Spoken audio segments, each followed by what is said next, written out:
এই গোল কেকটা এমন একটা কেক যে কেকটাকে কাটিং করে আমরা কিন্তু যে কোনো টাইপের ডিজাইন বানিয়ে ফেলতে পারি। দেখো যেমন এখানে আমি এই কেকটাকে কেটে গোল কেকটাকে কেটেই কিন্তু আমরা ওভাল শেপের একটা ডিজাইন বানিয়ে ফেলছি।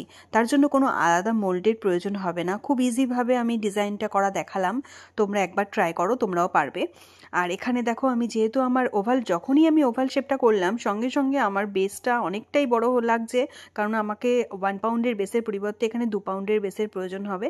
আর আরেকটা কথা, এই কাটিংটা সবসময় কী করবে, এই কেকটা বানানোর সময় সবসময় ক্রাম কোটিং করার পরে কাটিংটা করে নেবে, তাহলে তোমাদের কাজ করতে অনেক সুবিধা হবে। আর ফুল ক্রাম কোটিং করবে না, হালকাভাবে ক্রাম কোটিং করবে উপরটাকে, তাহলে কিন্তু ডিজাইনটা করতে ক্রিমটা অল্প লাগবে। এরপরে একটু হালকা ক্রাম কোটিং করে নেবে ওটাকে ঠিক করার জন্য, তারপরে ফাইনাল কোটিং। এবার তোমরা ফাইনাল কোটিংটা তোমাদের কাস্টমারের ডিজাইন অনুযায়ী করবে। এখানে দেখো আমার কাস্টমার বলে দিয়েছিল আমাদের পিঙ্ক কালারের তার ডিজাইনটা লাগবে। এই কেকটা আমি আগে কখনো বানাইনি, ফার্স্ট টাইম বানাচ্ছি, তো কাস্টমারের জন্যই বানাচ্ছি, কাস্টমারের অর্ডার ছিল কেকটাতে। তো সেক্ষেত্রে আমি এখানে দেখো পিঙ্ক কালার দিয়ে নিয়েছি উপরের ডিজাইনটাতে।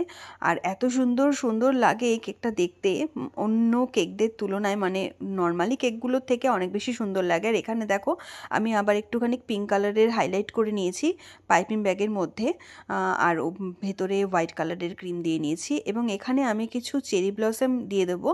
আর দেখো প্রথমে আমি একটা সাদার মধ্যে করলাম চেরি ব্লসমটা, যেটা আমার দেখতে অনেক বেশি সুন্দর লাগবে, মানে একদম একদম ইউনিক টাইপের করেছি, যাতে একটু সাদার সঙ্গে আবার একটু কিছুটা পিঙ্ক দিয়েছি, আবার কিছুটা সাদা দিয়েছি, মানে এখানে যে কটা চেরি ব্লসম দিয়েছি প্রত্যেকটা কিন্তু আলাদা আলাদা ডিজাইনের করার চেষ্টা করেছি।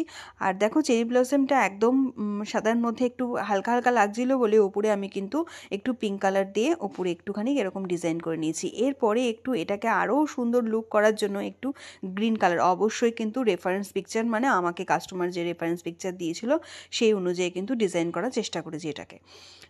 তার মধ্যে কিছুটা আমি আমার নিজের মতন করে করেছি, কেননা আমি কাস্টমারকে সবসময় বলে থাকি যে আমরা কিন্তু সবসময় কিছুটা নিজের মতন করে দিই, তাতে যদি কাস্টমার রাজি, অনেক কাস্টমার রাজি থাকে, আবার অনেকে বলে যে না, আমরা আমাদের যেভাবে দিয়েছি সেভাবেই করে দিতে হবে। তো আমার এটা কেমন হয়েছে কেকটা তোমরা কিন্তু অবশ্যই একবার জানিও, আর অবশ্যই কিন্তু তোমরাও এরমভাবে একবার ট্রাই করে আমাকে জানিও।